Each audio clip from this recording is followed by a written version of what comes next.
This stream is pending regulatory approval. The intro is pending regulatory approval. The intro is pending regulatory approval.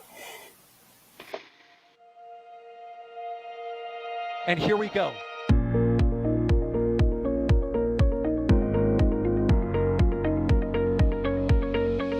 We have liftoff. Propulsion continues to be nominal.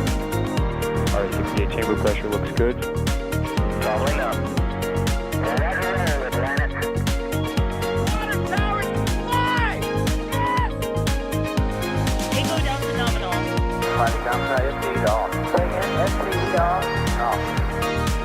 It's orange! R45! Oh my god! Oh my god! Decollage. Look at this! Put that in the big bag, Jingle. 343 unfolds to go. Indeed. We rise together, back to the moon and beyond. This methane will be igniting with the flare, correct? Thanks. Keep red. Sure. We don't need any more of these.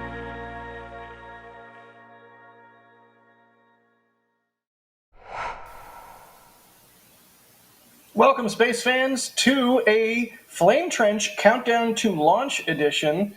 I am joined today by Max. As you can see, we got two bald guys on one stream. What could go wrong? Bad news. This is bad news. We are just tens of hours away from Starship Flight 5, so welcome to the Flame Trench. Also joining us on today's stream, we have EJ as always. EJ, how you doing, bud? I'm doing just fine. How are you two doing? Oh, we're doing good. Where's the book? No book today? Also joining us on... Wait. Nice. Nice. Quality. Yeah, it's good. It's good. It's a little light reading. Little. Yeah, I like to break a mental sweat too. Good deal. Getcha. All right, well, also joining us on stream today is Alex. Alex, how you doing, bud? Well, I don't have any books, but at least I have a nice shape behind me, even though it's a picture. It's not. Yeah, don't fret, Alex. Every time you talk, it's a book, so we're Oh, good. come on!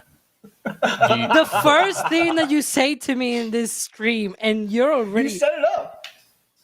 Like, that was just a classic layup from Alex, and then Jack just, slammed it home. Yeah, you set them up, we'll knock them down, buddy. That's what we're here for. The real question is, Alex, do you have any Libros? I do have, but they are in the other room. You're not. Oh, okay. All right. No books though. Yeah, I got you. I don't. I got you. I'm European. I don't have big houses like you guys do there. In the States. You haven't seen my house, man. Sounds like a skill issue. All right, well, we are in the Flame Trench. This is our weekly informal news show, if you can't already tell. If you want the straight news, you can go to the This Week in Spaceflight. That's what it's called, right? Yes. We have a show called We do. that. Every Friday. This is fun, because I can look at Max and be like, hey, how's it going? Someone just said in chat that I have the hair of those two, but I gotta say, I also have hair also for EJ. Alex, you have hair for the free. entire team. You have enough hair for the entire NSF team, 3 times over. Hey, so Starship, right? Flight 5 is Starship. 30-something hours away? Loaded. Pending regulatory approval. That's the joke from the intro that I kind of botched, but it's well, you okay. did fine. Tag at NASASpaceflight with your questions. We've got the panel open. We are ready to answer your questions about Flight 5. Obviously, there has been no regulatory approval yet, but that's not the end of the world, right, Alex? Yeah, well, we've seen in the past, right, that they have taken essentially until the last minute to approve these launches. So, for example, for Flight 4, we had the regulatory approval 2 days before of the launch. So, essentially, if that were to be translated to Flight 5, that will be today, right? There's a chance it might drop as we are live today. So, cross your fingers. But so far, there's no signs of any license so far. As soon as we get any information, of course, we're going to be talking about that if you have heard during today's live stream. If not, it can still drop tomorrow. A lot of people usually say, oh, well, but tomorrow is a Saturday, so they are closed. They are open 24/7. Otherwise, they will not be able to launch Starlinks at 4 a.m. in the morning. God, I hate those. Anyways, Wow, tell me how you really feel. yeah. Other than that, it could come out essentially even during the countdown on Sunday, right? The current launch license will allow them to be able to essentially go up until engine ignition. So up until then, they could wait and wait and wait and still get the launch license by then. All right, well, that just adds an extra layer of excitement onto everything. I certainly hope we get approval regulatory-wise One thing- before the countdown starts, but you never know how things are going to go. One thing I should talk about, though, because it's breaking news, it is not about Starship, but it's related with the FAA. It has cleared the return to flight of Falcon 9 after the issue with Crew 9 that just Awesome. came out right now. So hopefully they're clearing all of the stuff that they have from SpaceX, and the next thing is the launch license, right, for Starship. But that's good news because we have a lot of launches for Falcon 9 in the next week or so. But yeah, that's good news. That's good. Excellent. Good to hear. They also closed out So- the other two investigations apparently. So they closed everything from Falcon 9, the one from All the- July and the one from August. All the things. This is the closed everything Exactly. hand Hey, I'm gesture that we're wondering. doing. I'm wondering where all those people were that said the FAA goes slow. Where are all those people right now? In the Anybody out there? comments. That they're always in the comments. Just wondering. I'm softly quiet out there. I'm not hearing much They'll be in criticism. the Knocking on your front comments. door, That's EJ, weird. almost. It is sort of one of the outstanding questions of all of this is how exactly did we go from the FAA messaging late November to where we are at right now, where SpaceX is saying that they're expecting regulatory approval in time for launch. It's sort of it's interesting. Oh, here's the statement from the FAA responding to NSF about the Falcon 9 investigations. The FAA is responsible for and committed to protecting the public during commercial space transportation launch and reentry operations. The FAA notified SpaceX on October 11th, and the Falcon 9 vehicle is authorized to return to regular flight operations. The FAA reviewed and accepted the SpaceX-led investigation. Are you looking at the bird out there? No, I'm looking at you. No, don't look at the Look bird. at you. Don't look at the bird. Look I'm at me. not looking at Don't you. look at the bird. Look at me. The FAA reviewed and accepted the SpaceX-led investigation. No, look at the bird. Look at the bird. Also on October 11th, the FAA closed the SpaceX-led investigations for the Falcon 9 mishaps that occurred with Starlink 9.3 and Starlink 8.6 missions. Yay! More Falcon 9, more better. Right? That's how it goes? Yeah. EJ, you look awfully puzzled. What's the matter? He's full screen. He's supposed to be saying something. Nothing. Now it's good. Squirrel. No, it's a bird. It's actually like 4 birds. There are actual birds outside our window. We might actually be about to be murdered by a pack of birds. A pack of birds? A pack. A flock of birds? Yeah, whatever it is. What do you call a group of grackles? Try saying that 5 times fast. A group of grackles. What do you call a group of grackles? Girder? Sort of like Krause is a murder. A graggle. What? a We are girder. already. If there ever was any kind of rails before the show, we are like already miles off course. No, we're doing great. This Everything's is the great. flame It's fine. trench. We don't have rails. That's Unless true. it is the Saturn V. I think the flame trench, the diverter had like rails to be changed out. Anyways, hype train. There you go. Tuvix in chat is asking if SpaceX catches the booster. They're not really asking. They're more saying if SpaceX catches the booster, all NSF staff should shave their heads. Do you agree to that? I will 100% back I- that. No, I no, think no, we no, all no, did. no, no, no. That is a message That- that both no. Jack and I can speak on behalf of NSF for and endorse this message. Yeah. Cool. All right. So it's been decided. It has been decided. Sweet. So state of play. Both vehicles appear to have been closed out. Both vehicles have FTA. What? What are you shaking your head for, Alex? Because it's not fair. You 3 don't have hair. I do have. 3? I mean, let's be honest. Don't no. Look at There's that beautiful head of okay. hair. EJ has some. Okay. You know, I've never seen AJ without a hat before. This is interesting. He's got plenty of hair. S- Look at that- same look at that same man with go. Daz. Yeah. Daz is like the permanent hat. All right, Yeah. focus, Alex. Starship. Both vehicles have FTS Let's go. installed. Both vehicles are closed out. The dish. Yeah, basically everything's ready to go. It's just regulatory approval is the last box to be checked, right? We already have the Marine Safety Information Bulletin. We already have TFRs. I guess it's just like village evac and regulatory approval. Am I missing anything? As far as I know, nope. We even had a sonic boom advisory. Well, not advisory, but more like a notice of a sonic boom that tends to happen for Falcon, for example, when it returns either to Vandenberg or to the Cape. They send out a sonic boom advisory and things like that, sort of to alert people, hey, that thunder-like noise that you're gonna hear, yeah, that's normal. That's okay. That's a sonic boom. And so obviously it's even more natural to send that there to Starbase because they are a lot closer to the launch site. I cannot wait, for Sunday. I'm sad that I'm not gonna be able to be there, but just the thought of even seeing it through our cameras and hearing that through, all of the microphones that you guys are putting out and all of the stuff that you guys are putting out there, that's gonna be amazing. I cannot wait. Like a D slow-mo of the booster catch, or even the re-entry itself. Like, Yeah. Right? forget I about the never shoot catch. slow-mo, Just right? the No. re-entry. Yeah. None of us I- ever shoot slow-mo. I don't ever shoot No. slow-mo. Max never shoots slow-mo. No, never. It would only be slow-mo from D. Always. So. Yes. No, He also is the only one here who shoots video, right? yours. Right, yeah, yeah, D's yeah. the only one that Okay. shoots video, yeah. Yeah, you two just shoot normal normal motion. Anyways, Normal. normal. But Like, yeah, what's a camera? I don't even know what a Yeah, camera I don't know what a is. camera is. since you two are photographers and you're like, oh, we also shoot video and slow-mos and whatever, I'm gonna tell you one thing. If you can capture a shot of the hot staging ring as it, dumps into the ocean, I'll get you a cookie.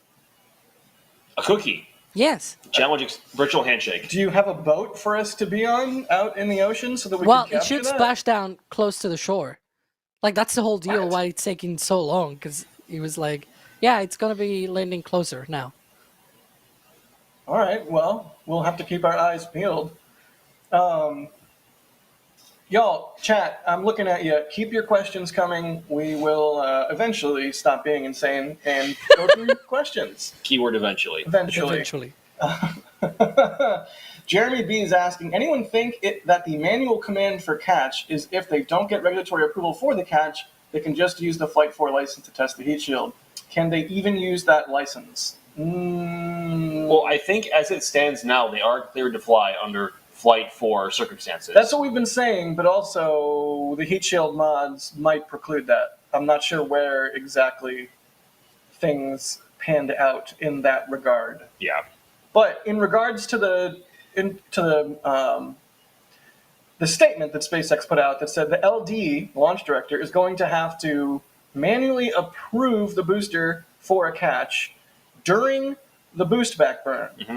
Or before the boost back burn is complete. Yeah, Yes. right. Yeah. It's before the boost back burn is complete. What do we think is there's interesting messaging? Like, do we think that is sort of hedging in case they decide not to go for it, just like to let everyone know, hey, by the way, it might not actually be current. I don't know. EJ, did you read between the lines on this at all, or did you just sort of take it at face value? Do you know the statement I'm talking about?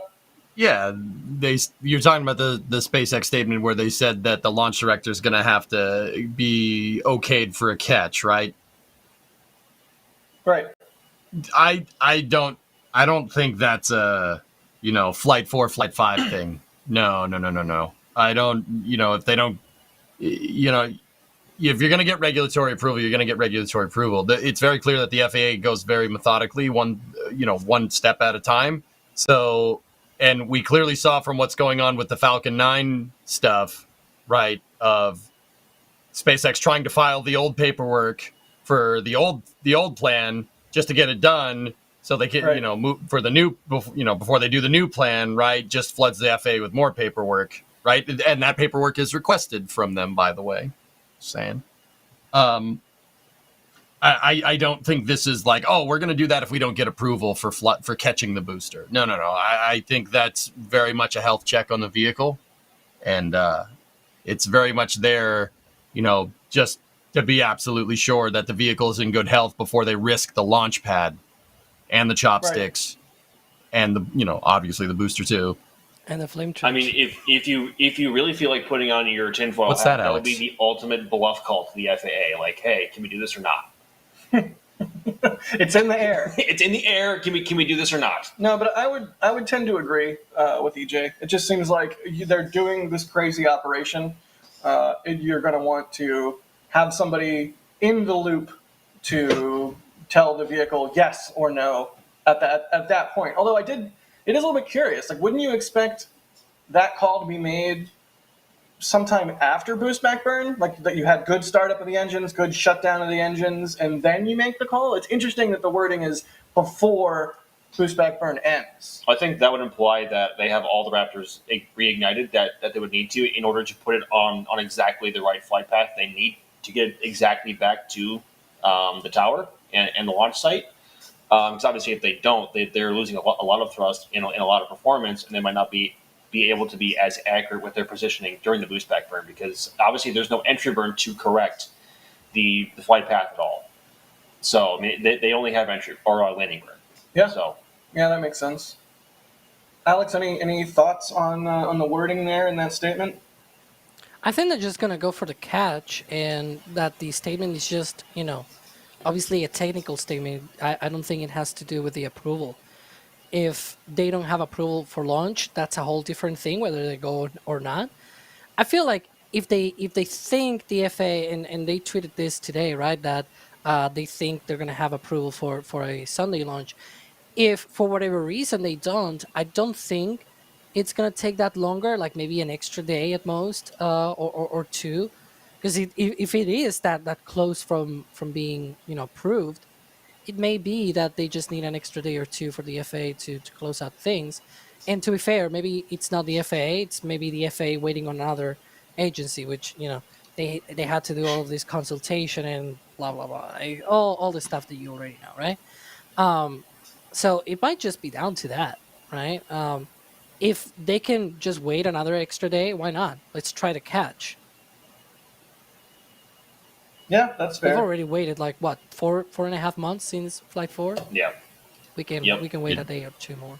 Yeah, that was a Here's an 50 interesting bomb. comment from Flawed Perspective. They're saying it's called a stabilized approach and is a general principle of aviation landing approaches.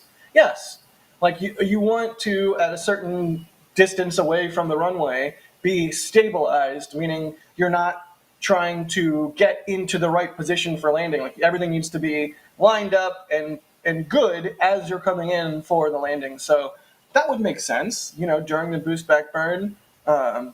Confirming that the booster is stabilized, and like Max said, all of the Raptors are burning as expected. That makes sense. I mean, if for whatever reason then something fails or like it starts to coming apart once the reentry happens, since that reentry is actually the one that makes it guide to the tower and everything, because before that it's still targeting offshore. They can just simply, like the booster itself can just go for the water instead of flying off to the tower.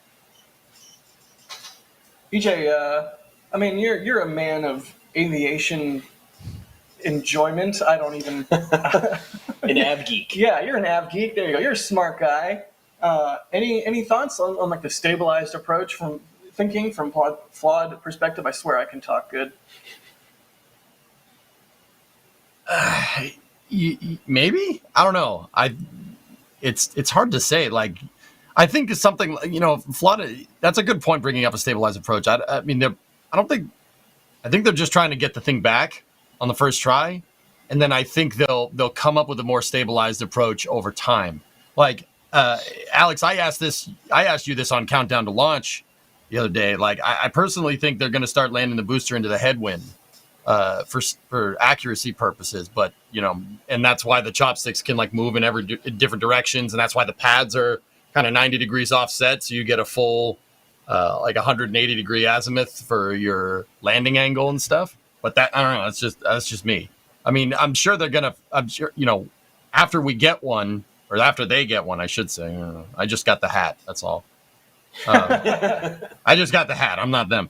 After they get one, maybe they'll kind of iron out a lot of stuff with the trajectory to come up with kind of a more stabilized approach type thing, like aviation. Like it's what I was talking. Like once again, it's what we were talking about on Countdown to Launch yesterday. Like that. Starship needs to have airplane-esque operations, and that's I was so fortunate to have Ryan Weber, our another host, do he's an A&P on airliners, and I was asking him all kinds of questions. I'm like, what do you think? What do you think? How is this going to work? How are they going to have to do maintenance on Starship? What does maintenance look like? What is the landing? What does the approach look like? Like personally, I think Super Heavy, you're going to get to the point where Super Heavy is going to have to launch in any condition if they want to launch thousands of Starships. So that means headwinds and tailwinds and crosswinds during landing, right? Just like what we've seen with Falcon 9 over time. It's no secret that you could just watch like every Starlink mission. If you're a nerd like me, you could see that sometimes they go to land that Falcon 9 in pretty dang rough conditions, right? So but that's not what they did at the beginning. Recovery conditions for Falcon 9 scrubbed missions when they first started landing them, right? Like this is Stone Age ago because it's they go so fast. But I don't think it's going to do that on the. I don't think they're going to have like set criteria. I think it's just do what your best guess is, with your simulation and your analytics to get that thing back, and then figure out something a little bit later. Yeah, that's fair. Just a thought. We have one here from where? Let's see, where did it go? Oh God, where did it go? Here's one from Everyday Dev asking, what is your estimation of what SpaceX is looking for the go, no-go for the catch? I mean, Max, you were saying... Successful reignition of all the Raptors needed for boost back and, of course, nominal shutdown. But they're going to make the call before they shut down. Before they shut down, yep. And obviously making sure it's on a nominal trajectory and that the engine gimbaling system is functioning as it should. Because as we saw on Flight 4, on the booster entry, they actually lost one of the Raptors during the landing burn, which sort of unintentionally demonstrated the fact that they have engine out capability of at least one Raptor on the landing burn with accuracy, with good enough accuracy. Or as I think, was it Gerst? Yep. Bill Gerstemar that stated on record that the booster landed with 0.5 centimeter accuracy. Yes. Which is like...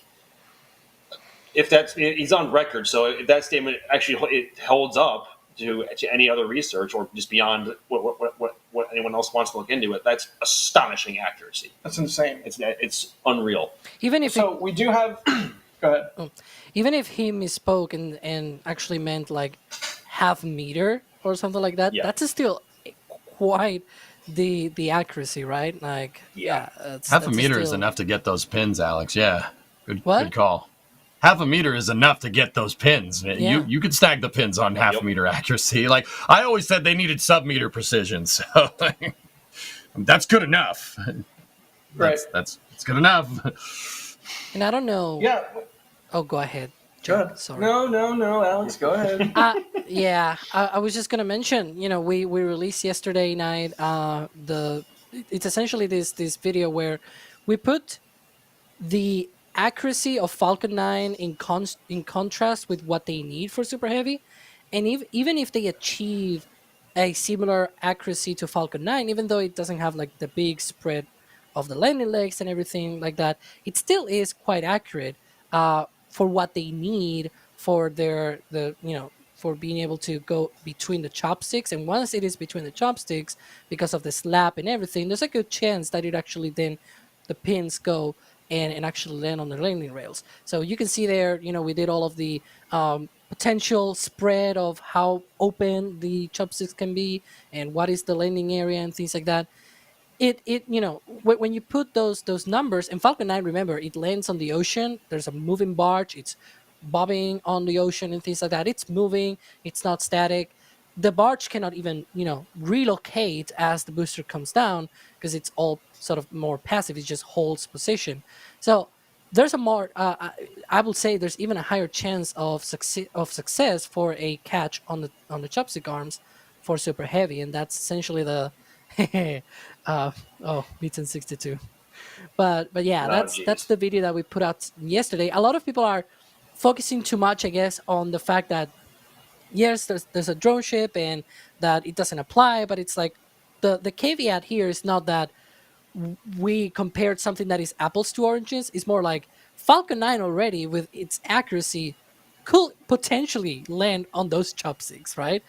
If those chopsticks were sized for Falcon 9, of course, because the accuracy allows them to be able to do that. There you can see that graphic of the different probabilities. And so even to a 95% chance of like 95% of all of the landings of Falcon 9 recently have been within the area of catching for the chopsticks, right? And again, that was on a drone ship. It's Falcon 9, one single engine, you name it.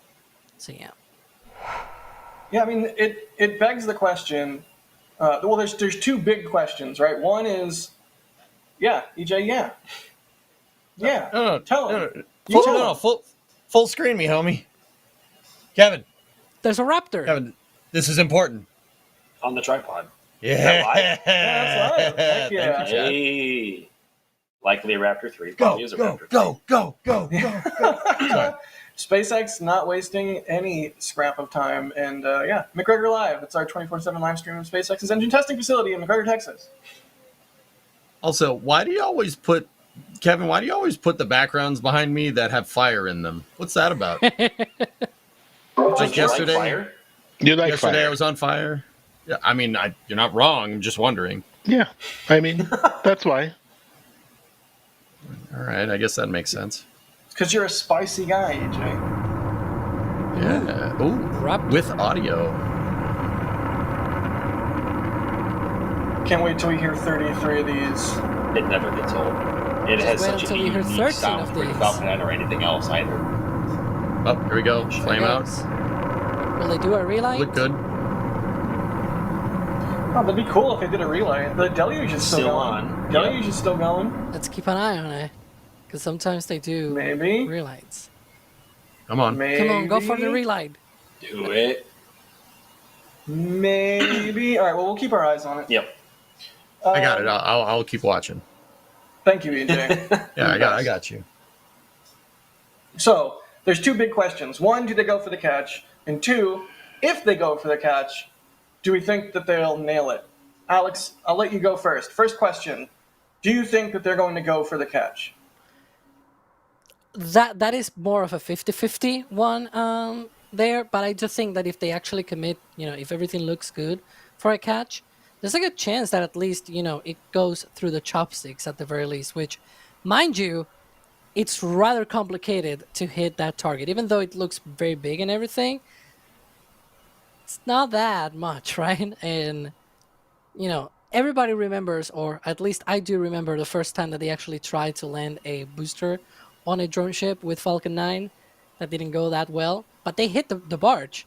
I remember one shot will Was saying... that Jason 3? No, that was CRS-5 in January 2015. Yes.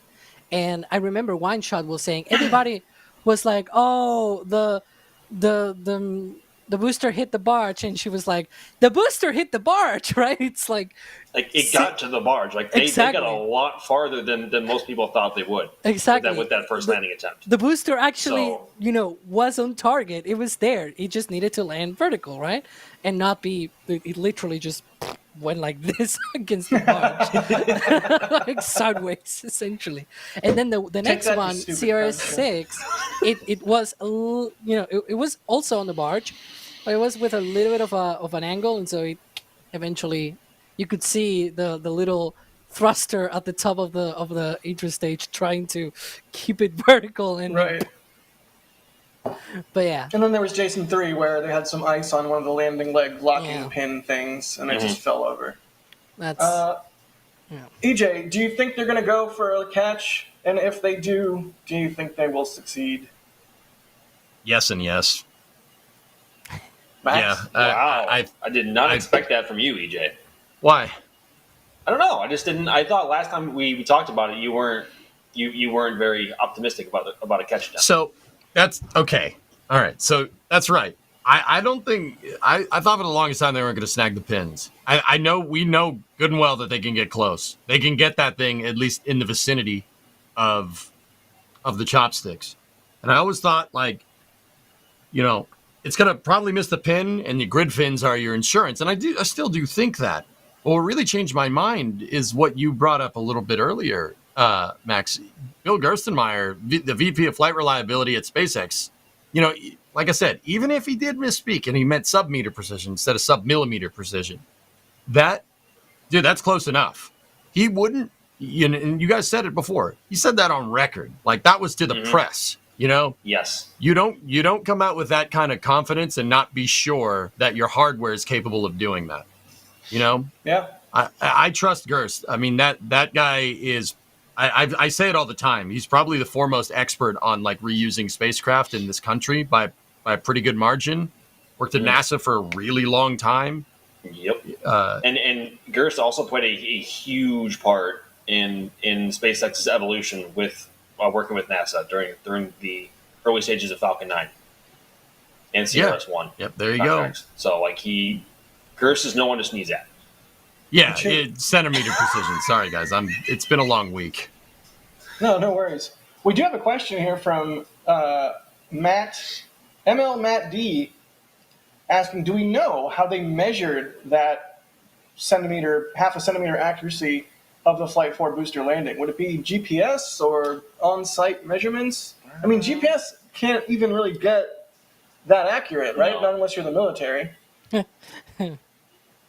They did have these floating things, whatever they're called, and Buoys? Yeah. buoys. Yeah, they had like 4, I think, and so you could, in theory, have like relative positioning in that case, where you are trying to get the target and how far away from the target, not because of GPS, but because of essentially triangulation. But instead of being a triangle, I guess it's a square because there's 4 instead of 3. Squareangulation. Squareangulation, yeah. But you can get very accurate relative measurements by using those 4 buoys around the target point. So yeah. Got it. Yeah, that makes sense. Let's see. I want to thank some people really quick. Zaphod the 4th, thanks for becoming a Padrat member. Brian becoming a Red Team member. Norris becoming a Red Team member. Zam becoming a Red Team member. Curtis Franks becoming a Red Team member. No, Curtis Franks with a super chat.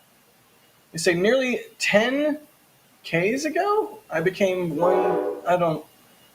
I'm so lost. Do you understand this? No, I'm sorry. I wish I could. Mats, thank you for gifting 20 Red Team memberships. That's extremely generous of you, Mats. Y'all, if you got a membership in chat, be sure to thank Mats. Matthew V gifting 5 Red Team memberships. Lars, Matt's also had a 1. 50 in there, dude. What was that? Matt's also had a 50 in there. What? I don't know if you guys noticed that. There's a 50 going down in there. I'm like, guys, noted you guys are going on doing your thing. Wait, oh my god. Where is it? It's in there. There it is. There's a lot of There support. it is. You need to scroll. 50 Red Team memberships. I had to scroll far for that one. 50 Red Team memberships. That's insane. That's insane. Thank you so much. I mean, the membership program is where we dump basically all of the content that we're producing, and it's where we get the core of our support. So the fact that there's now so many more members, thanks to people like Matt's gifting them, is huge. And if you got gifted membership, be sure you check out the community page on YouTube, on our YouTube page? YouTube channel? Yeah. Make sure you check it out because there's a bunch of cool stuff there that you now have access to. Plus, you have access to members-only emojis. Like, I'm going to spam some Star Hoppers because I'm allowed to. Hoppy. Star Hopper. Hoppy. Oh, God. When Star Hopper. no. What is What happening? are you doing? What are you doing, Kevin? When oh my god. What is going We're on just here? sitting there looking puzzled at Can Alex. we make it stop? Can it never happen again? Can I personally request that never happens again? That's thought, like, Chris who clipped that. I don't even know. Like I told him like somehow he loves me doing weird sounds on stream. I'm not Charlie Callis. Like I don't I do thought weird sounds. I thought it glitched out. I was like, did our internet connection just take a dump? Like, what happened? I full on thought our stream was just completely crap in the bed. Hamster Space Nerd 3000 is asking if I'm going to shave my beard again. Yes. If they catch. Starship Troopers, thanks for the super chat. They say Club NSF. No, don't club us. You like us. We're not baby seals. Come on. I didn't realize Sawyer was here. Justin, thank you for grabbing a Flight 5 shirt from the store. Rankley gifting a Red Team membership. Ollie DeMercy gifting 50 Red Team memberships. Also, what do you even say to that? How do you even accurately, appropriately express thanks for that? Ali, you always come out with the huge amounts of support. Thank you so much. We'll keep the show rolling in thanks. Travis grabbing the Flight 5 patch. Anonymous also grabbing, if it will show me the Flight 5 patch. He said, did someone say Booster 5 catch? I got this. Let me get my fishing net. Booster 5 didn't end up in the drink. Booster 5 just ended up being sliced and diced. Pauline Brock asking if Max is that much taller than me or if you're in a high chair.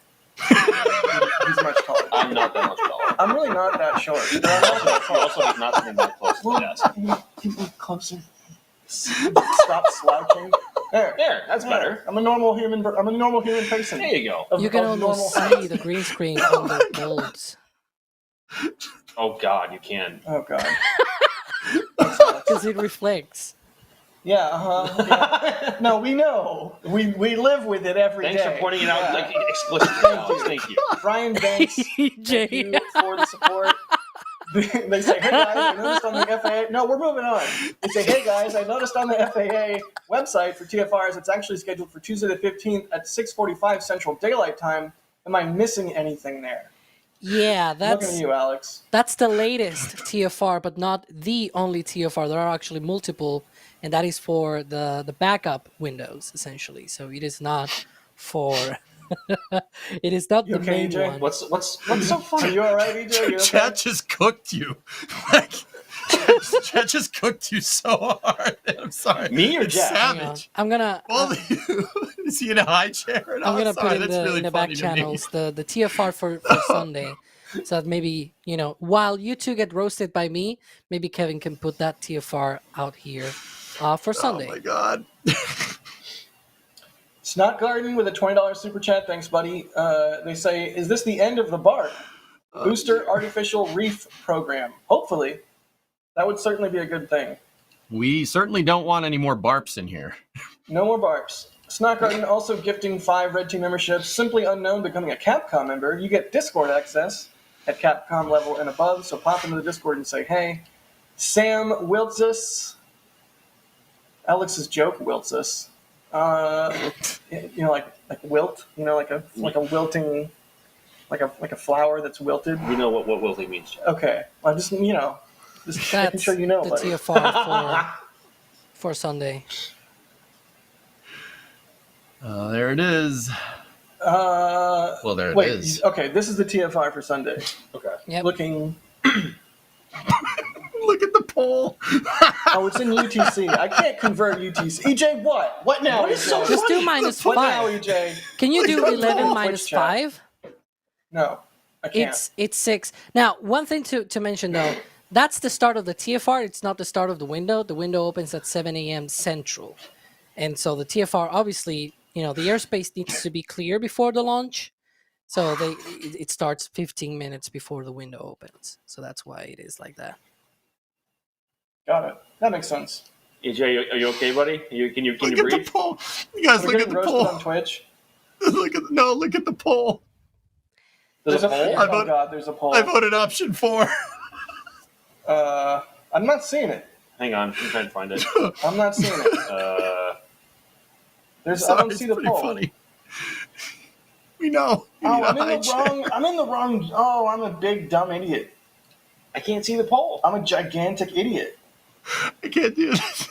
This is This too is Looking funny. shot forward to face of booster that. hot staging, booster landing, booster catch, booster seat for Jack. I'm going with booster seat for Jack. Oh yeah. my God. I could use a booster seat. I'm a small man. I'm a tiny man. I'm only like 5'9". Just On a because I good saw, day. the question from before about the 50 launches, that's from California and that's for Falcon 9, not related with the Starship. Right. Cool. Well, where are we at? What are we doing? We gonna do some more questions? Does someone want to rant about something? Alex, do you have a 30-minute answer you want to give about a question that's like a yes or no answer type of thing? I don't. Just keep with the questions and whatever is coming through, the chat. I bet I'm seeing a Feed lot us, of chat. questions here from people tagging at NASASpaceflight. So Let's see. Send it. Let's we go. have a question here about the targeting the booster will do. Stop Looking 9 is asking, do you think the booster will target east of the tower or southeast of the tower before the final catch?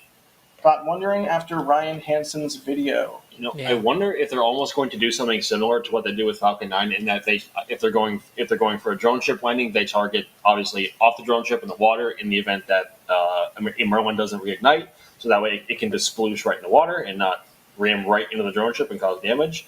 And for LZ1, LZ2 landings, they aim for the ocean until also the Merlins or Merlins relight, depending on the profile, until those relight, and then they actually aim and orient the booster for an LZ1, LZ2 touchdown. But yeah, there's a lot more space in between the shoreline and also where the OLM and the chopsticks are. So I don't know how much control authority those grid fans have over a booster that large, especially at the speeds that's going to be going. So I'm not sure. there's also the matter of where the landing burn is going to be executed for super heavy. Falcon 9 begins its landing burn a little bit higher up, which gives it Yep. some leeway of being able to guide further into land. But the problem is for super heavy, it starts very, very low. And so it's even shorter of a landing burn duration than Falcon 9. So there's not a lot of room for maneuvering, right? And what they're talking about is Ryan Hansen put out a video today precisely talking about all the catch and the theories of where, how it might be, how it might look like. And one of the things is, because of that short duration and how much closer it needs to be for that catch, we think that that booster is gonna target just in between the beach and the tower. So it's not gonna target the tank farm or anything like it, but in between that, there's at least two locations depending on how it comes in, where it might go either to the straight east or maybe to the south or something like that. It has that kind of leeway, and we we don't know exactly what kind of targeting it's gonna. Hopefully we don't figure that out, because if the landing burn fails for whatever reason, it's hidden that, right? It's essentially if for whatever reason that thing fails at the start of the landing burn, it just piles drive into the flats there. So hopefully we Dude. don't have to figure that out. But I'm telling you, headwind. We got to see what the weather is like tomorrow. We do. Telling you, headwind. weather, you'd- huh? Yeah, weather. You Well, see? for You got to see that- where I'm going with this? Yeah. You stole my segue, but okay, sorry. that's fine. It's okay, I guess. Fine. Let's go to Adam with the weather.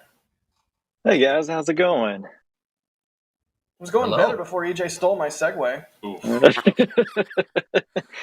Well, I have some good news. Unlike the times in the past, I know I've gone in and say, hey, we got to worry about maybe some fog, a lot of low clouds coming in.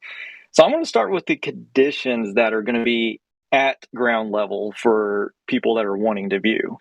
For that morning, Sunday morning at 7 a.m., temperatures, hey, mid-70s. Can't beat that. At least I prefer the mid-70s. I think it's great. The relative humidity is still going to be in the upper 70s, so it's still going to be a little humid out. At least it's not 100%. So with the upper 70s humidity, there will be a little haze in the air, not a lot, but there will be that little bit of haze, especially when you're looking 5-6 miles away. That's a lot of moisture to look through. So you will still have that little bit of haze in the air. The wind at the ground, we're talking about south winds 5 to 8 miles per hour, so pretty light winds. And what's nice is a south wind there means winds kind of more blown across the land and not the ocean. So hopefully that'll keep that like sea mist down a little bit too. So viewing conditions for the ground seem great. Cloud wise, there might be just a few real small, like just puffy cues that go by, but mostly clear. So conditions for viewing look great for Sunday morning. Now, the one thing that we want to look at is the image graphic that we have pulled up here is circled in red. Basically, we can't, even though the conditions are great for us viewing at the ground, we have to think this rocket's going to go up in the atmosphere, come back down. It's also got to have favorable conditions for it. One of the main things I know that they've always talked about is the winds aloft. So what I circled here is starting at the bottom of the graphic, you see winds barbs. They're actually coming out of the south. So that's at the ground to about 1 kilometer up. And then as you go up with height, if you notice those wind barbs move to the right, which means that's actually an east wind coming in. So for the next basically 2 kilometers to 6 kilometers up, you have this east wind blowing in. Well, then if you notice, it shifts again. So as soon as we hit about 6 kilometers up, it goes now to the west. And so, great zooming in, that makes it look much easier. So, and you can see that there's shifting winds. Okay, now what we call that meteorology is directional wind shear. So that means you have winds changing as you go up in height. Now, what we've learned is we've never got an exact number of like, oh, well, what's the threshold, but I have saved a lot of balloon launches, which give us actual true data to try to kind of gauge like what's good, what's not. So this is a forecast. This forecast doesn't mean it's entirely perfectly accurate. They actually launched weather balloons literally a few hours up to about an hour to launch because they want to verify that real true data that they're within their limits. So even looking at data saying, hey, it looks favorable, they could launch a weather balloon and go, whoa, this is a little bit out of our conditions, or go, hey, it's actually a little bit better than what we forecasted. That's actually happened before. But just looking over this data, there is directional winds. If we remember Flight 3, when the booster was coming back down, if you visually remember, there was like this little cloud deck. And as soon as it hit that cloud deck, what happened? You saw the booster start shifting kind of back and forth. And that was because it hit directional wind shear. The winds were actually pretty strong and then actually weakened and changed a little bit of height right where that cloud layer is. That's why that cloud layer was there. Well, that makes it very unstable. So that, I know this is one thing they're going to look at in very high detail. They might have a lower threshold for Sunday if they're going to try to do a catch. They don't want the booster rocking around as it comes back. They want it very stable. So whether or not this is within their threshold, I'm not for sure. This is very close to being within a standard threshold. For instance, when I look from 0 to 3 kilometers up, which is roughly just under 10,000 feet, to me, that's a very crucial part when that booster's coming down. There is about 30 knots of directional wind shear. And on that day that booster came down for Flight 3, there was only 20 knots. So there's 10 more knots, but this is a forecast. Doesn't mean that this will be the outcome. So all I'm going to say is, yes, the flight level winds aloft don't look bad. It's that last little bit as it's entering the atmosphere that can be very crucial. Now, luckily, the winds seem fairly weak, but they do kind of get strong on the east and they change weak as they shift back to the south. That might be within their threshold. So to me, it looks very close. I think they're probably close to within threshold unless they have a higher like safety cushion because of a catch versus just it going to the ocean. So that's my 2 cents on that part.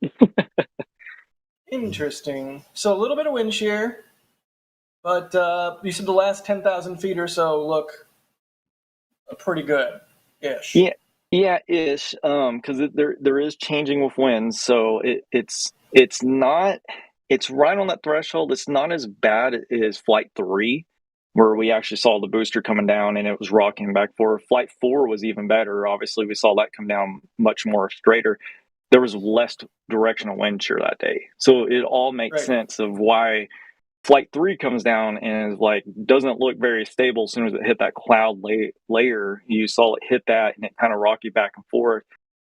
Versus 4 came down very smooth. And so this is the one thing that I'm sure their meteorologists are gonna look really extensively at, and they're gonna be launching balloons up to the last minute too to verify that that's gonna be a safe to be able to have that booster come down. Because luckily they've done this, multiple times now, landing it, so they kind of know the weather data and what's it's capable of. So I feel like they probably have this comfort cushion of a certain amount of shear that it can resist. Now, what that is, don't know. We just know that it's very close from what I'm looking at previous data. Excellent. Well, good to know that the viewing conditions are looking good. Absolutely. Good to know that we have some context for the wind shear. I'm hoping a little bit for some humidity, because if that booster does come back, Shut. I think Vapor cone. we all want to see the vapor cone coming off the booster as it goes from supersonic to subsonic. So the humidity hopefully will help with that a little bit. Yes. Oh, Did You you saw see it one? on the Flight 4 entry video for the booster. Yeah. Like a fat vapor cone as well. Fat vapor cone. Fat, like PHA. It was Yeah. larger than the full Pretty stack. hot and yeah, which is huge. Yes. Which is huge. Yeah. It looks like the Well, Adam- moisture goes all the way up to just under 1 kilometer, where the humidity is pretty high. Because if you look at, you still have that map up. Okay, you see that green line that goes screaming off to the left-hand side? Yeah. Y'all see that? Okay. So that Yep. green line that it has the zigzags and it's like jarred, like going back to the left real jaggedy. Okay, that's the dew point. So in the little red lines, measure of temperature. Well, as you notice, as soon as it hits about 1 kilometer, which is that first little line going up, it shoots to the left real quick. That's actually dry air. So that first 1 kilometer is moist, and then it just completely gets dry after that. So that would be where you would see that vapor trail, is basically that first 1 kilometer up. You would see it, and then it would disappear after that. After that, it would just be smoke. But at that point, you wouldn't actually have the true vapor because it'd be so dry. So you do have a little bit of that there as it's coming off the ground. Alex, do we know what height the booster is going to transition from supersonic to subsonic? It's coming so fast that it's like this sort of wide range of altitudes. It's sort of like between 7 kilometers and 1 kilometer. Like it starts the landing burn precisely when it already is through the speed of sound. It's going a lot faster than Falcon 9 at the start of the landing burn. Interesting. Well, hopefully the nice viewing conditions will allow us to see whatever happens in good detail. Thank you, Adam, for the weather report. Are you going to be down here for launch? If I am, it's going to be one of those last minute juggles to try to get up there as quick as possible. I'd love to be there and see it. I had some plans, but I'm hoping I can find a way if I have to be there even last minute. So normally I'm there way ahead of time. So this will be a jog trying to get down there pretty quick. Got it. Well, thank you for the weather analysis, and hopefully you'll be able to make the jog down here, should you so desire. It'd be good to see you. Come on down to the river lot, and we'll hang out, have a good time. Absolutely. Love hanging out with y'all guys. What is that in the bottom right-hand corner? Me? Wait, I guess. Kevin. It's Alex. Hey, woo. Uh-oh. Huh. Oh, Uh-oh. is this the super secret reveal that we're revealing, right? We're gonna just... Are we doing it? We're doing We're it. doing it? It's happening. It's That's right. happening. It's not even Halloween, but our Christmas sweaters, our Christmas jumpers, if you're of the British persuasion, they're in the store. So you can get them now, get them early, and have them for all of the various holiday parties that you might be attending. So yeah, while you're stopping by this shop to get your Flight 5 patch, maybe also check out the knitted sweaters and blankets. Also, these are like actually knitted, like they're very high quality, right? I've never actually had one, so I can't. You never really say. had one? No, I never had one. Oh man, they're amazing. They're really great. Well, that's fun. We did the fun reveal. I didn't know we were going to do that. Thank you for surprising me with that, Kevin. There is the Dragon EVA design with a nice hat tip to Polaris Dawn. Gotta love that. I have to say, our designs this year, I think, are extraordinary, especially with the full stack design as well. Yeah. Holy cow. I don't endorse the name of this one, but I do like this one quite a lot. Oh Happy my holidays. goodness. Oh my. That's perfect. Yeah, so we're doing knitted blankets also this year in addition to these sweaters. You could have called it Hopper Holidays and it would have been... But it wouldn't sound correct. Happy holidays. Yeah, but Hopper Holidays, it still sounds like it would still be a pun. But it's still happy holidays. You lost. Take the L. No, you do the rest of the read. Here. I can't. No, I can't. I suddenly can't read. But I'm also seeing that we have the old ones that we had last year. What's up with those? They've been upgraded. We have 2 new amazing designs, but we also have the old ones. So, if you want to get your hands on them and you could not last year, those also exist again this year. Hooray! New beanies. And the beanies. Yeah, the beanie as well comes in the new designs. Oh, wow.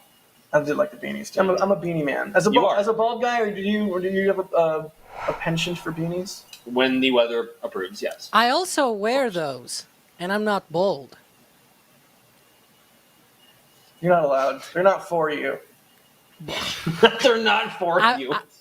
I gotta say, I'm wearing this merch still because it's very hot in here. Yeah, I need to wait another month. Are you all wearing thrust collection Did we do it again? Did we do it again?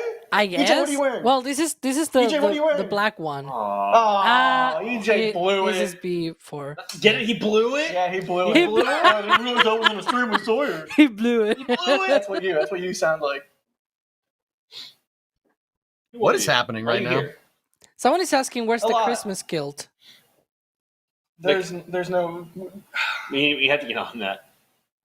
Okay. You can probably get the the blanket. Somebody wrap it. Somebody make a poll. Is Jack leaving? Jack's leaving. This is my payback for Monday, Jack. Okay, so we need someone, either Crispy or somebody to make a poll on whether or not people would actually buy kilt merch. Like explicit Jack kilt merch specifically to fund Jack getting a kilt. Like a quality kilt. Absolutely not. Can we get a poll? Somebody please? No. Please, pretty please. No. Yes. Stop. Yes. Stop. Yes. Stop. Please. Jack, come back. Get your butt back in here.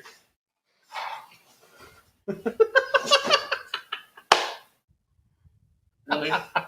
Really with the kilt stuff? Yes. Really? Yes. I'm trying to put a kibosh on the kilts. Kibosh? Yeah.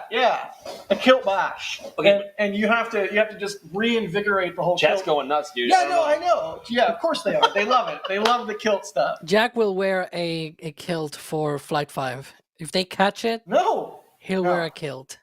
No, that's not true. Oh, I'm just gonna say, I'm writing Starbase update this week. No. I can make you say whatever. How are we? This is a fun conversation to have live on air. How are we going to do Starbase update this week, given that we record on Saturday or Sunday and the entire weekend is chaos? Immediately. You tell me. Great. Carefully, is the word. Hey, can I try to reel us back in here for a second? Please. Yes. Please, God, please. Bideford was telling me that Steve Kalovic asked a question about what cameras you guys are using for this. What are we using to capture this flight if it goes? Pending regulatory approval, of course.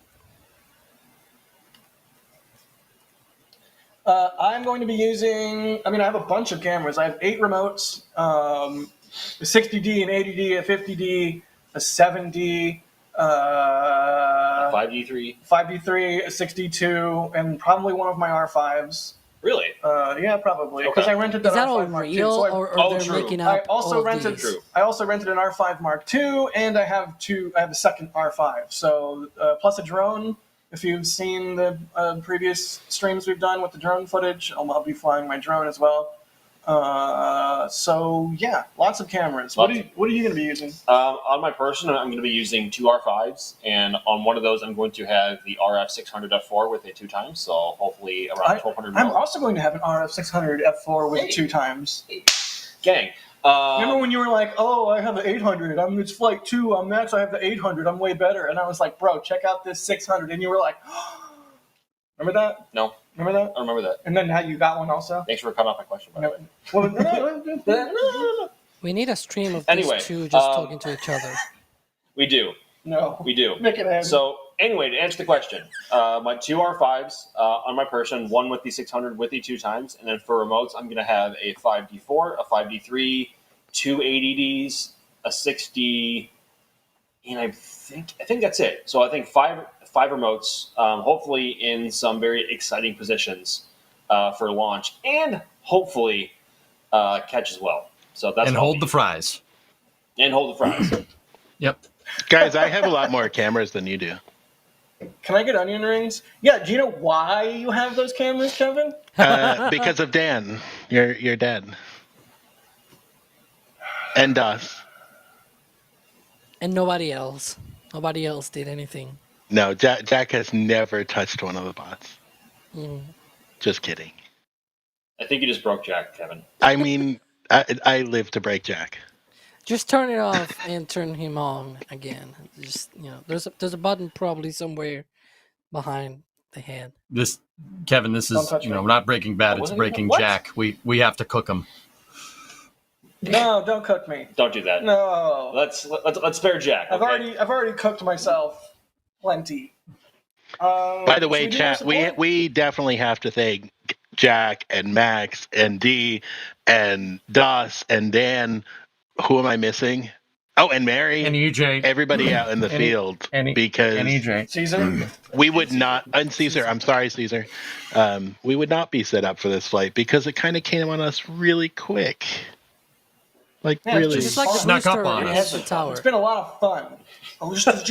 Just so much fun. Emphasis on fun. Fun. Fun. Lots of fun getting everything in place as quickly as possible. It's been fun. And of course, it's not just us as well. Like this whole thing has been sprung on pretty much the public as well, super last minute, and even normally for whenever they stack the ship on top of booster for the last time, there's a decent crowd out at the launch site to watch it, regardless of what time of day it might be. But we were out there this morning, and the crowd was like non-existent. Yeah, Like, but nobody it's was Friday. there. It's Friday. I guarantee you, tomorrow on Saturday, there's going to be a bunch of people out there because 100%. A, it's L-1, and Yep. B, it'll be the weekend. So I'm thankful it's a weekend, not a weekday launch. No kidding. Just so Yeah. that the people with day jobs or jobs during the week are able to come down and watch it. So And also, Max, you and D also had to sort of get away from Florida as quickly as possible because of the hurricane, right? We did. So both of us opted to. So we used Flight 5 as a large excuse to evacuate To get Florida away. because of the hurricane. Yeah, so it was pretty much hurricane evacuation with the side bonus of potentially catching Flight 5. So now, and for those who don't know, it's a very long and tenuous drive from Cape Canaveral all the way to Starbase, Texas. For me, it took about 20 hours total. I drove 15 hours on the first day. Thankfully, I split it over 2 days. I wasn't in too big of a rush. 15 hours on the first day, and then 5 on day 2. I got here on Wednesday. But it's about 1,400 miles total and about 19 to 20 hours, depending on traffic and other variables. So That's okay. That's not nothing. a drive. It's not. Yeah, right. Nothing. It's super easy. Yeah. I say that, and if I drive more than 1 hour out, I'm already screaming internally. see, I'm from the Midwest, so we have the mentality. Even though this does kind of break my mentality, but like if it's under 14 hours, why fly? And so at 14 hours, what's 5 to 6 more? It's easy. it's fine. It's fine. Everything's fine. Everything's fine. We have a bunch of questions about cameras. Chris is asking, did I get my camera back from you yet? I did. Max brought my camera I back. did not forget it. Yes. Miraculously. Yeah, you heard me. Wow. Ener is asking, are there improvements to the audio for this flight? We hope. Caesar has been working his tail off on it, and got some new mics placed and all kinds of stuff like that. So Mics have been a big focus for this live stream. So hopefully it all pans out. yeah, we're hoping for Wasn't- some really good sonic boom audio. Yes. I was Go going to ahead, say, wasn't Flight 4 when SpaceX had a really, really bad audio and we got it, I mean, not splendid, but it was okay-ish at the very least? Because I remember, I don't know. yeah, because the not sure. audio was like, it probably had some issue there. Ooh, Elon tweeted. Well, I remember for Flight 2 and Flight 3, the mics that SpaceX had were blown out before the rocket even cleared the pad. So, Yeah. oh, we got a tweet from Mr. Musk here. Let's see. Looks like Starship might fly on Sunday. This is the largest and most powerful flying object ever made. At more than double the thrust of the Saturn V moon rocket, we will try to catch it upon return to the launch site using the Mechazilla arms like giant chopsticks, like Karate Kid. Cool. I mean, we know, Yeah. but cool. It's always good to get the hype train rolling, and a lot of people follow Elon that might not be super tuned into SpaceX stuff in particular. So, can we get the hype train rolling, Kevin? I mean, that tweet is definitely getting. Wow, Alex, now Chris. There B- it is. There There we it go. is. Now Yeah, B Chris is going Beeble to will clip clip that, and then, yeah. You do this to yourself. Buddy. Exactly. Jerwa I with a do this to $50 super chat. Thank you so much, Jerwa. They say hashtag no kilt club. Oh, You're the best, Jerwa. dang it. You're the best. You're the absolute greatest. Also, Russell Snodgrass with a $100 super chat. Ooh, Whoa. oh, I misclicked. Hang on. Everything's on fire. Wait. How do I do the? There we go. I'm good at this. It's now. I think it's now. It is now. Russell Snodgrass, thank you. They say when they make this booster catch. I see what you're doing there. Admire When the optimism. they make this booster catch, where and how will they safe the booster? On the orbital launch mount or on a stand? Do we know? I don't. Okay, so the orbital launch mount has two pins or like alignment Yep. helpers. I don't know what you want to call them, pins or what have you. Dowels? Did you say dowels? Sure, they're dowels. But those have been removed. Those are removed Yep. before launch. So in theory, there's no way to get the booster down on the mount.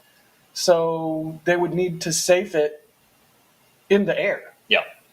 And that could just mean simply letting both the methane and the liquid oxygen just boil off, even though they're not supposed to let methane boil off in the atmosphere because it's flammable. They do have some like from the PEA. They do have, I think, up until 7 tons they can release for each launch campaign. So Okay. and that's probably And I think what's going to be yeah. remaining in the tanks at the end of the landing burn. If not less, to be honest. I would expect Yeah. less. I mean, basically both tanks will be essentially empty. So even if for whatever reason it does come torpedoing right into the OLM in the tower, there shouldn't be that big of a bang because at that point as well, at least the tank farm should also be mostly empty. Unless it hits the tank. Well, the tank farm not mostly empty, no. At least on the methane side. I thought the tank farm can hold enough for 3 recycles. I could be way off on that. Yeah, that could be it. I'm not sure. But I think having it realigned and putting it back on the OLM and having the booster QD, the BQD reattached to drain propellants is not likely because that's also assuming that they catch it perfectly accurately Right. on the chopsticks and are able to just perfectly rotate it over and put it down. So It's tricky, Yeah. but I expect basically if they do catch it, it'll be hanging there from the chopsticks, and we'll see them crack open all the valves. yeah, probably. And just immediately depress everything. Yep. I don't know. Preferably EJ, not at the do you same want- time. Not at the same time, correct? No, Yes. because you don't want that stuff to mix. Because you don't want a Booster 7 style kablamo. Kablamo. Yeah. It's a technical term. Thank you so much, Russell. Great question.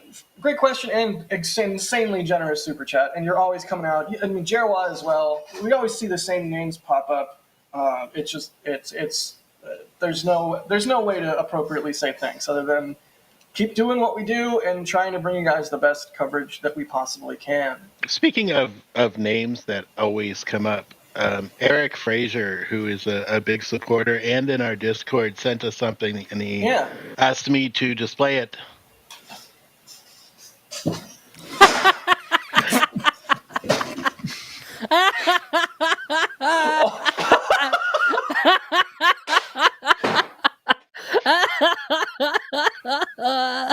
Oh my gosh.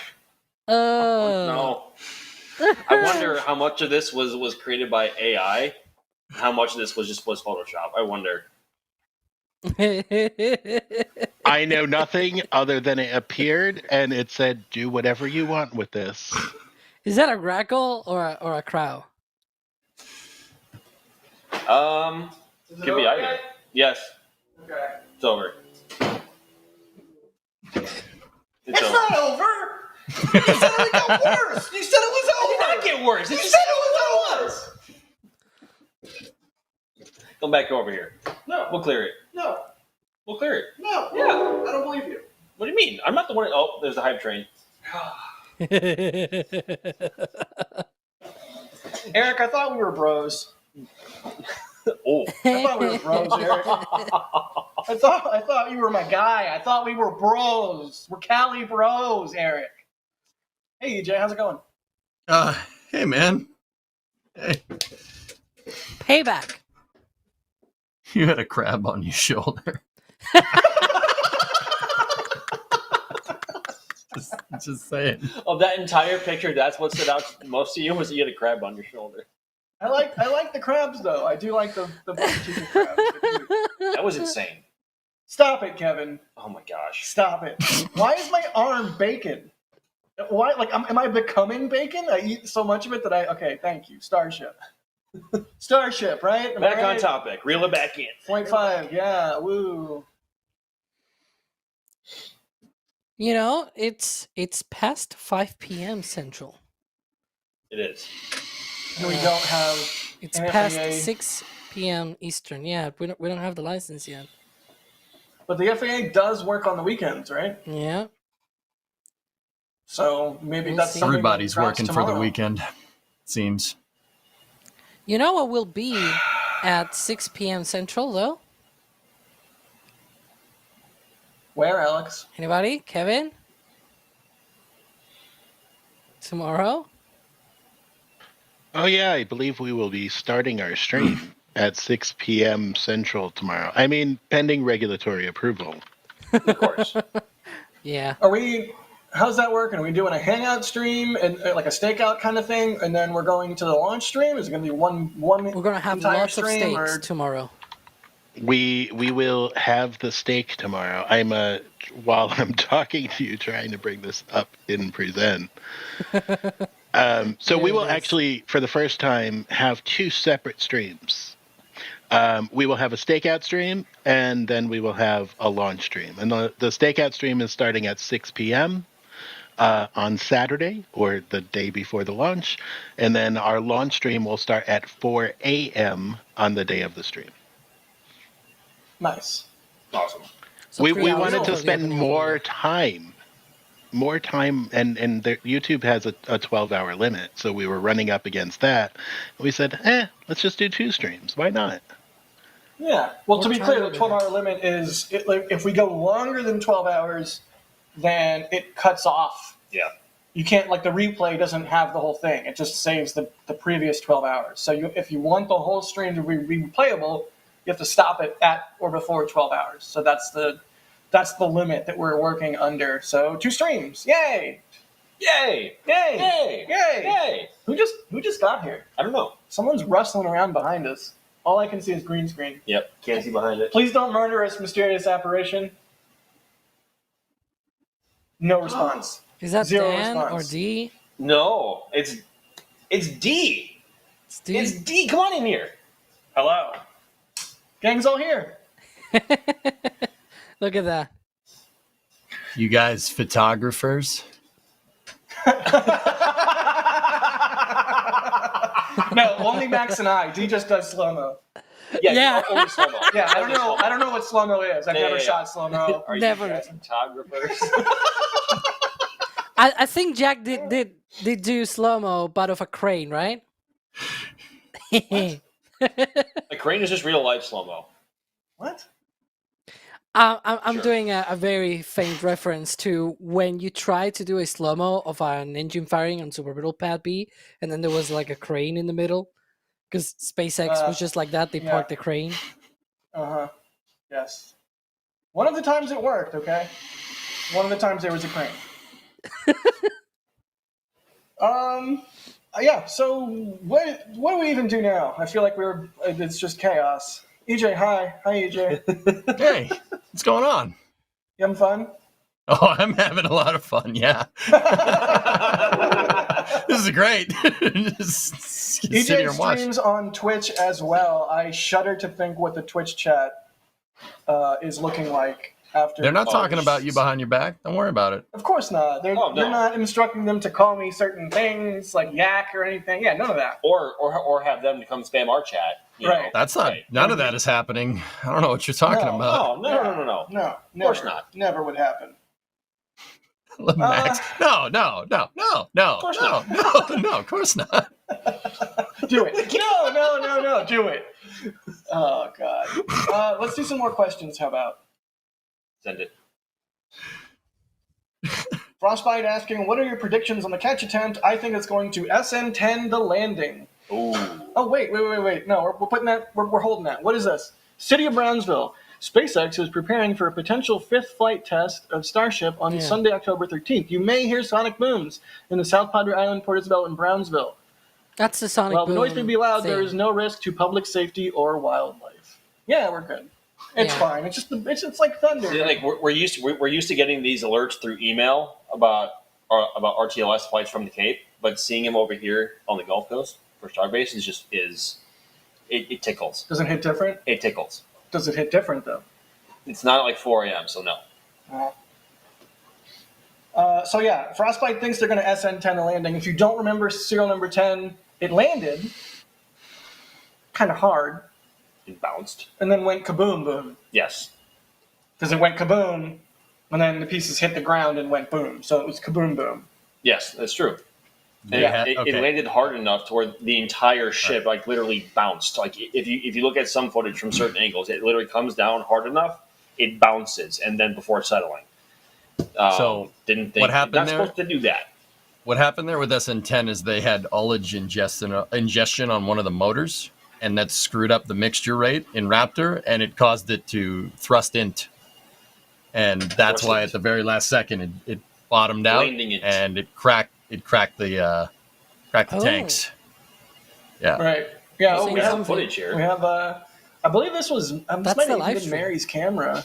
Yeah, this is from the live stream. It's awesome. That is Look at so that thing. wild. Isn't that insane? Isn't that just the craziest thing? Now you've ever imagine seen? this. I miss those. For I think the that catch. was me from Port Isabel. That's from Port Or Isabel. sorry, South Padre Island. Okay. Yeah, that would have been from Isla Blanca Park. Wow. There's Mary again. Holy cow. Yeah. So cool. There's 1, there's 2, there's 3 with a little green flash. Don't worry about it. So- It's fine. The green flash on startup is not that big of a deal, but watch that motor right at the very end. The exhaust coming out the bottom decides to change color there. That's what you got to worry about. Yeah, you can't see it; it goes into the flames. But see, you can see the reflections on those clouds.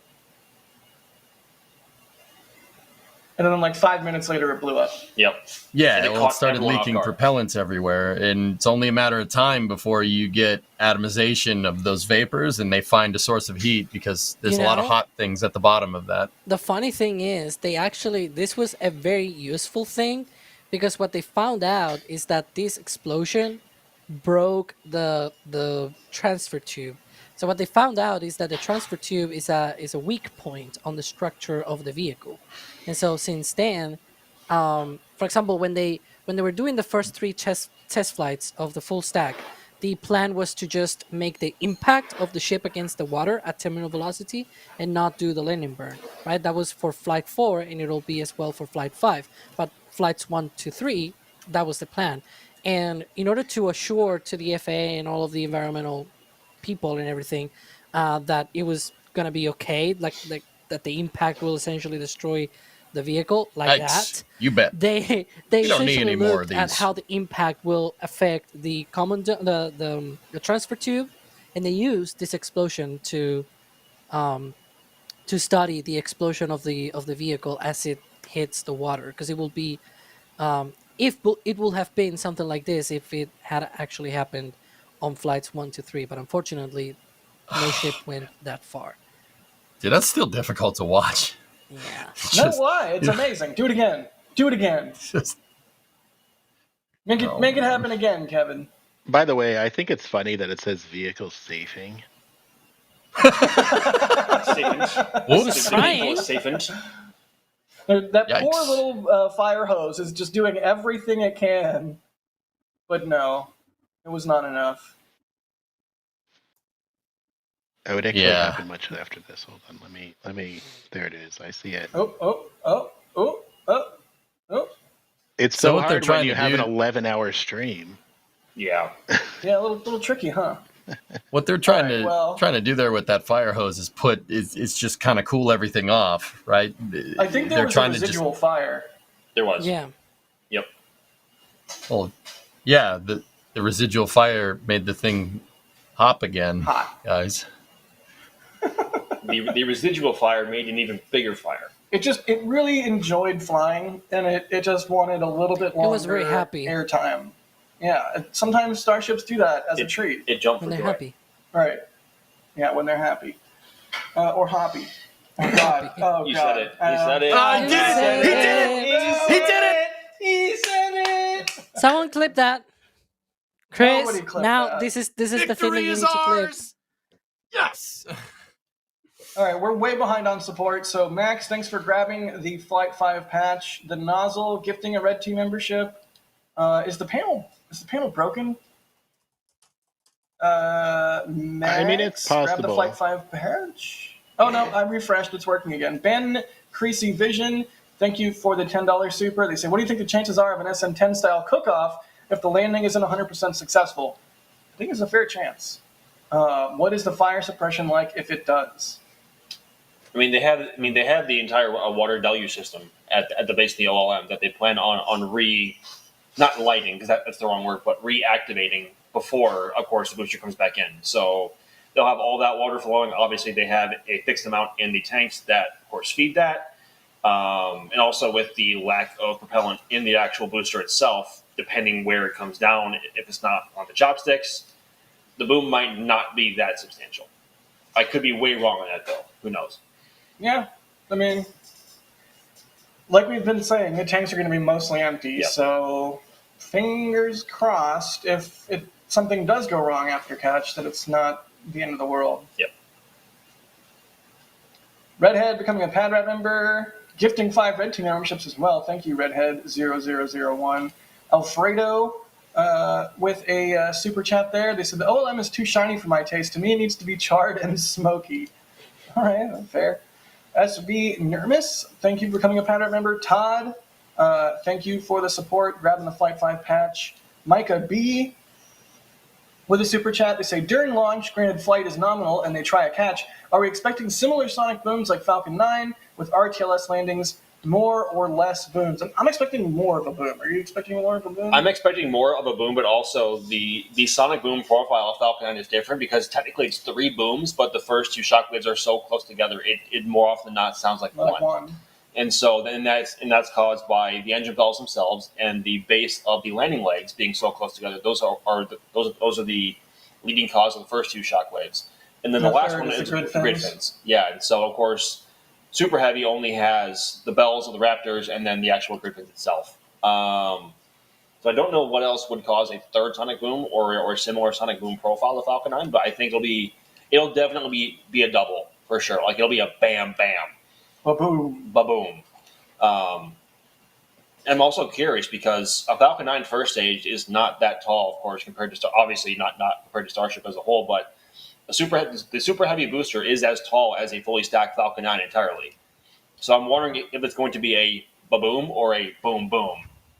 You know? I've always wondered. I guess hopefully we will find out on Sunday. Hopefully we will. And even though the regulatory situation has not been clarified as of right now, as Christian Davenport, friend of the show from Washington Post, says, from what I hear, and this is of course subject to change, the FAA could grant SpaceX a license tomorrow, allowing the company to launch Starship on Sunday. As we've been saying, the FAA does work weekends, so we'll just have to wait and see what happens tomorrow. And even as Alex said, it's possible that the license is granted at some point during the count, right, Alex? Yeah, in theory, they could go through the countdown, and the current license. So this is the thing that a lot of people get confused. So the current license still holds for pre-flight operations. The problem is for post-flight operations, and so because for example, installing the flight simulation system is part of the pre-flight operations, but the pre-flight operations don't say things like it's just for flight 4, something like that. That is, open-ended, so to speak. Like they could use that part of the license for any pre-flight operations, and by pre-flight operations, the license stipulates that it essentially begins with the installation of the flight termination system. So with the current license, they can do all of that, including up to the engine ignition. So if you read the license very carefully, it says that flight begins with the ignition of the engines on the launch pad, and with the intention of taking flight. That is the exact, well, not word by word, but more or less what it says, right? So if they ignite the engines with the intention of liftoff, then obviously that is a launch, a flight, and so it's a very intuitive definition of flight, right? All of those things are the things that need to be modified for this launch. Everything before that is approved. Got it. Well, it's going to be really interesting if Sunday comes and we don't have approval. And they go into the count. And they go into the count. That's going to be interesting. The tensions are going to be really high. And not just for the actual launch itself and how wrong it could go or not, but also just from a legality standpoint. Right. Do they send it without a license? Theoretically, hypothetically. Like, do they send it? Do they stand down? Or is it granted in like the last 10 minutes or less? We don't know. Yeah, this is some serious brinksmanship happening here. Yeah. I think there is a world in which they send it without a license. I hope they don't do that. I hope not either, because that would be the consequences of that would be almost unspeakable. I wonder though, what will be the consequences? Because we say that, but when they've done that with Falcon 9, all they got was just essentially a fine.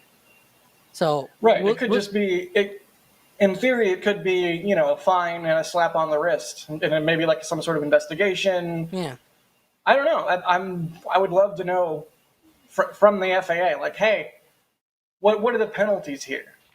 Having read some of the regulations. Sorry for jumping in. I know you were just about to ask EJ a question. How dare you?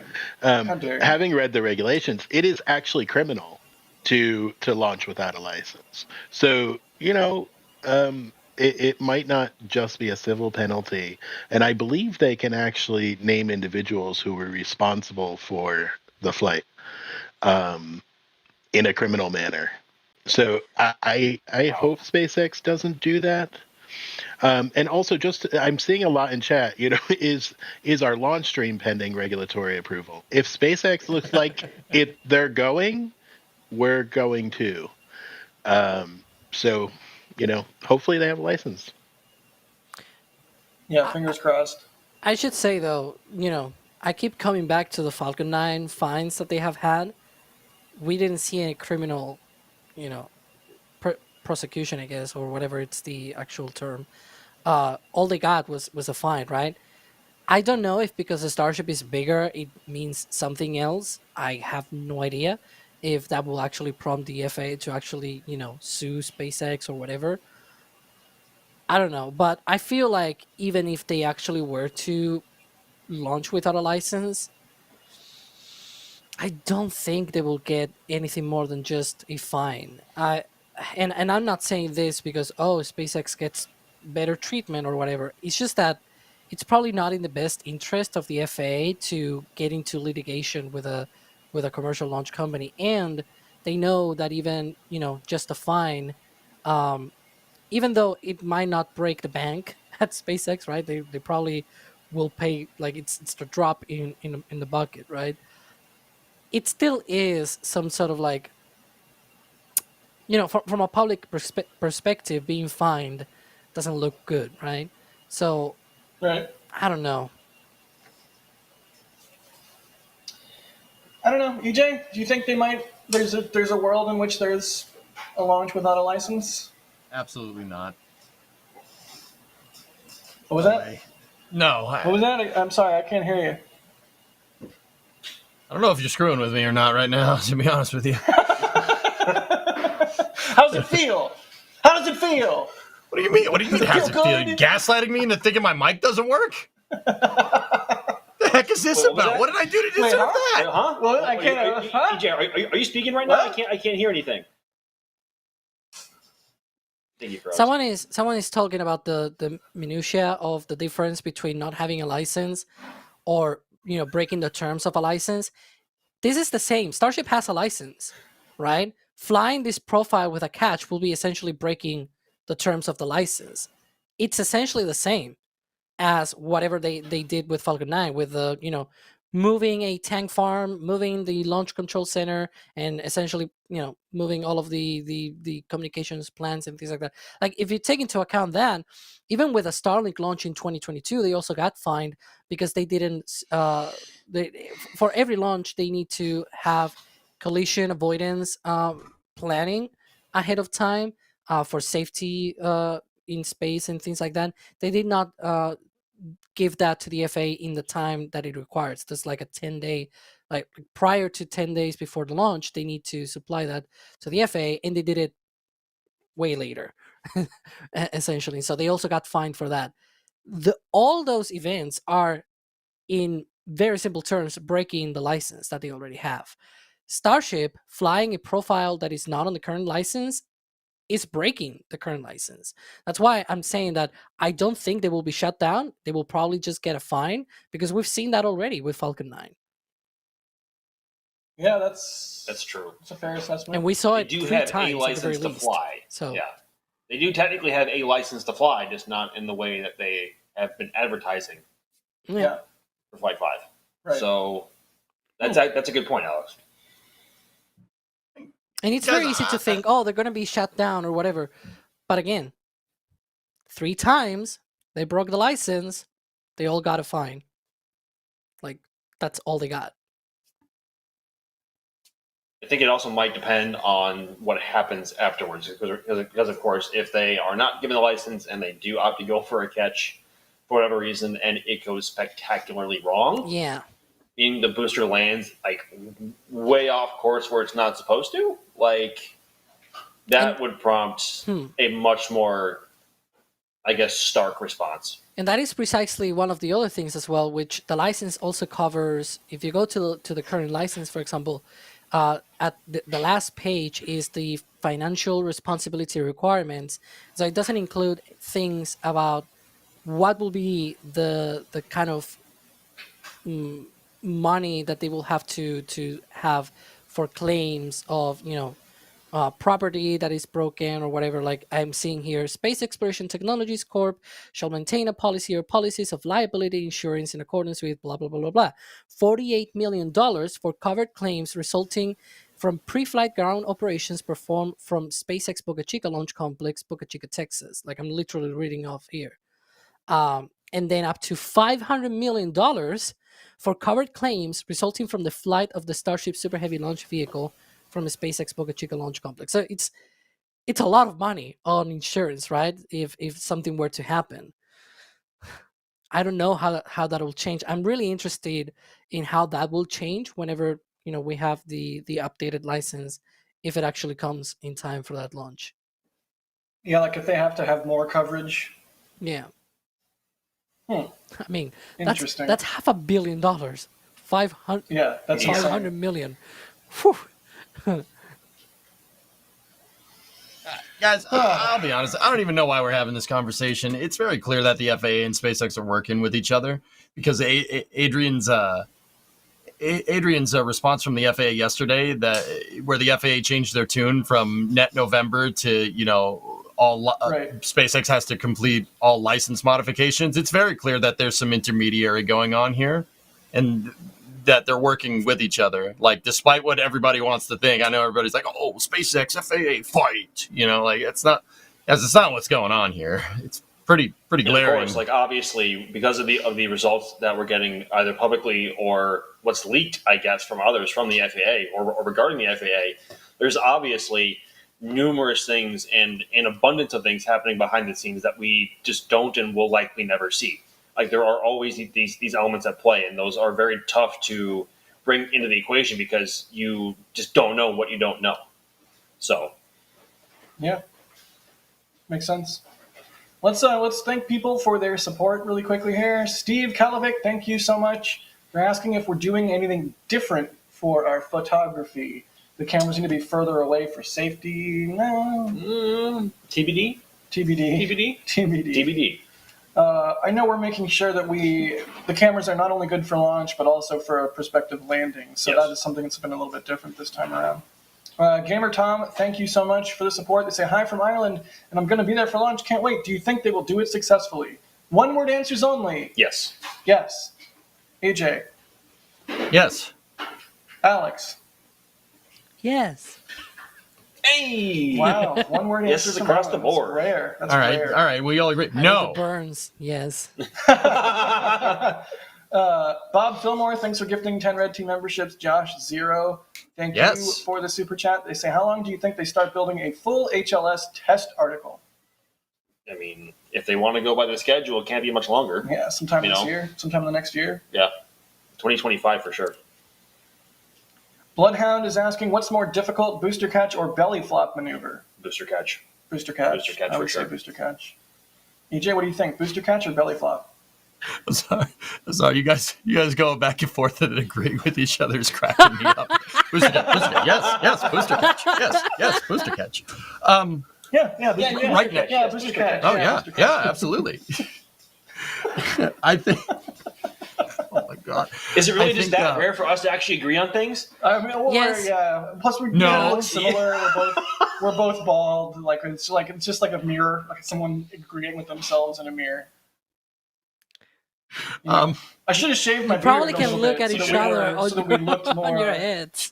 Yeah. Yeah, but for those who don't know, Jack and I actually have telekinesis also. Uh-huh. So, Like the Hang cone on. heads. Wait. Think something really hard. can you get it? I can't say that on stream. Why not? I can't say that on stream. Dude. Jason Alexander, thanks for becoming a Red Team member. Norath, thank you for becoming a Red Team member. Telstar86, they say, how about an S26 emoji? Best ship. Kevin, Maybe. Hichi, thank you for the super chat. They say, how much would the fine be? We were just talking about that a little bit. We don't know. Ben B, thank you for the super chat. They say, the butcher shop I work for made Flight 5 bacon. Jack and D, we got to hook y'all up. no way. What does Flight 5 bacon entail? Like, what makes the bacon Flight 5? Burnt?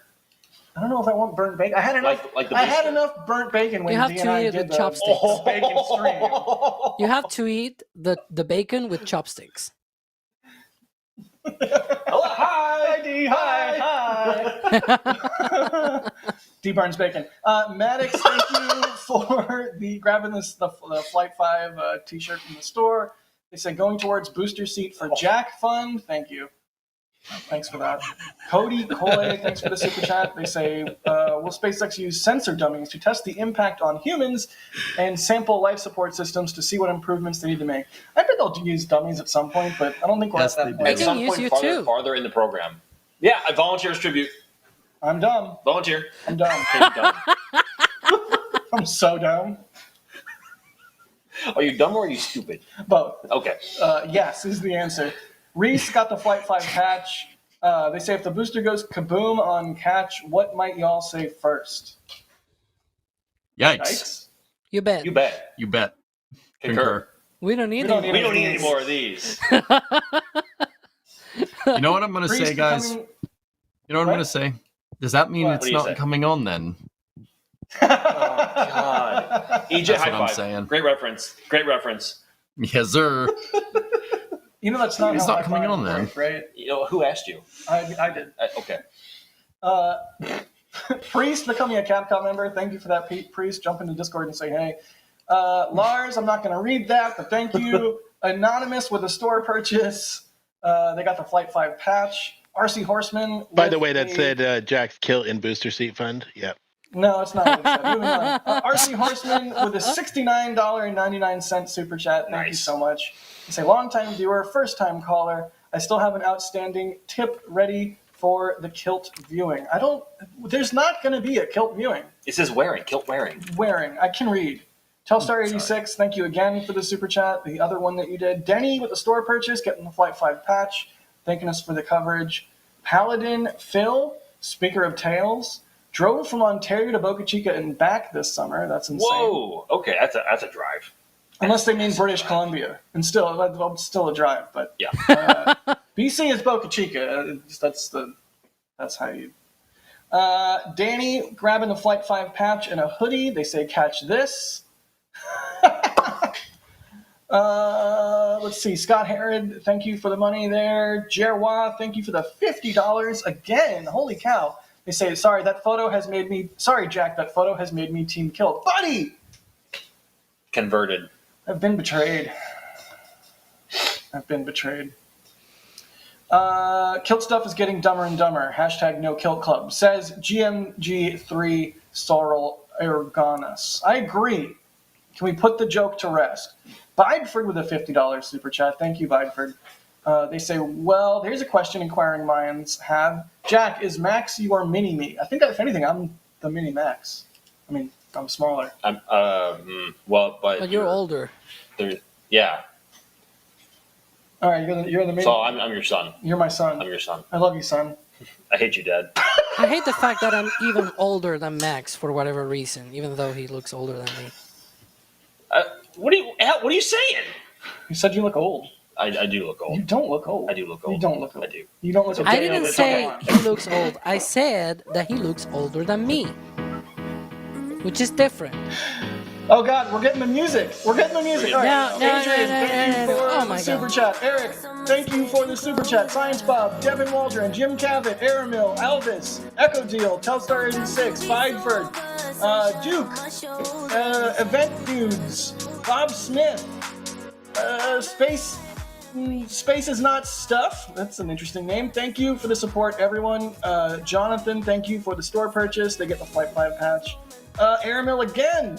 And Bob Smith again, and Steve Kalovic again. We're not going to argue about who's the better photographer. No. We all know it's Max. It's obviously Jack. Jack's a veteran. No, only you. Yep. No, only you. Only you. Only you. Only you. Only you. You complete me.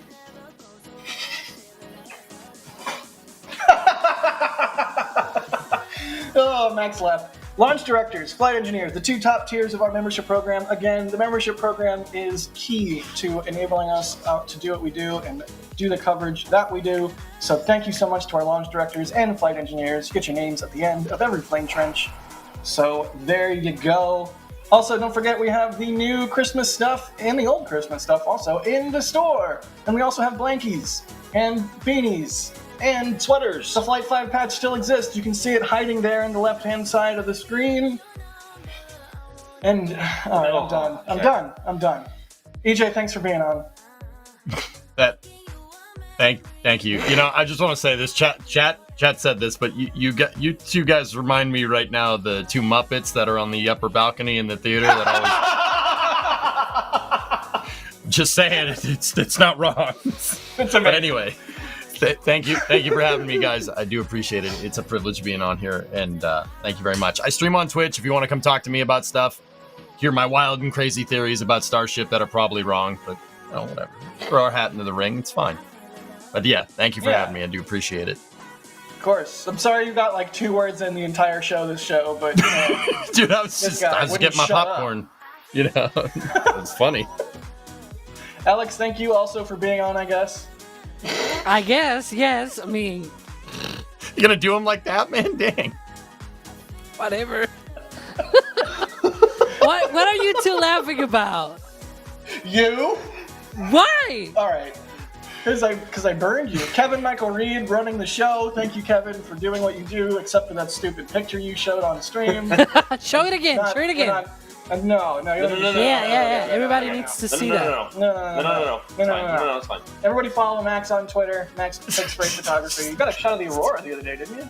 You did last So night. who's jacking? Who's Max? Well, it wasn't stacked yet.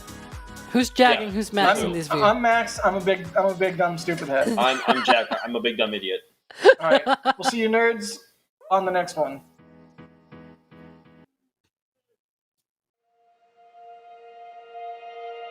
And here we go.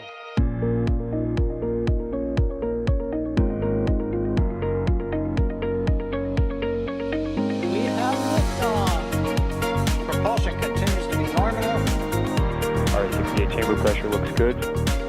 Following up. Roger, Atlantis. Water towers, fly! Yes! Tango down to nominal. Flighting down to FD off. Bring in FD off. It's orange! 145! Oh my god! Oh my god! Decollage! Look at this! Put that in the big bag, Jingle. 343 unfolds to go. Indeed. We rise together back to the moon and beyond. This methane will be igniting in the flare, correct? Yikes. You read? Sure. We don't need any more of these.